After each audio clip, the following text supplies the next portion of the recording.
రేపటి నుంచి మా బాబుకి స్కూల్ స్టార్ట్ అవుతుంది. ఇక మార్నింగ్ నుంచి టిఫిన్ స్టార్ట్ చేయాలి కాబట్టి ఇడ్లీ దోశ కానీ ఇక్కడ నేను పప్పు నానబెడుతున్నా. 20 డేస్ నుంచి టిఫిన్ చేయడమే మానేసిన. మా బాబు కూడా వేరే దగ్గరికి వెళ్ళిపోయిండు. పిల్లలకు కూడా స్కూల్ లేదు.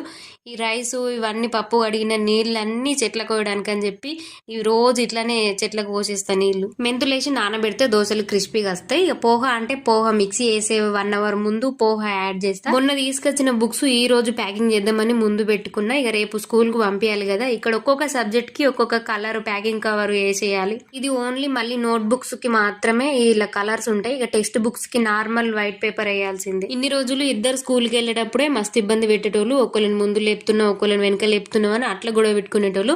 ఇప్పుడు మాత్రం ఒక్కరే స్కూల్ కి వెళ్ళాలి. ఇంకొకరికి స్కూల్ స్టార్ట్ కాలేదు. ఇంక ఇప్పుడు ఎంత ఇబ్బంది పెడతారో తెలియదు. ఒకళ్ళు ఇంటి దగ్గర ఉండి ఒకళ్ళు స్కూల్ కి వెళ్తే వాళ్ళిద్దరు వాళ్ళే గొడవ పెట్టుకుంటారు. నేను అనుకున్నట్టే అయింది. పిన్స్ సరిపోలేదు, అయిపోయినాయి పిన్స్. మళ్ళీ తెప్పియాలి. వాకింగ్కి వెళ్ళేటప్పుడు తీసుకురావాలి.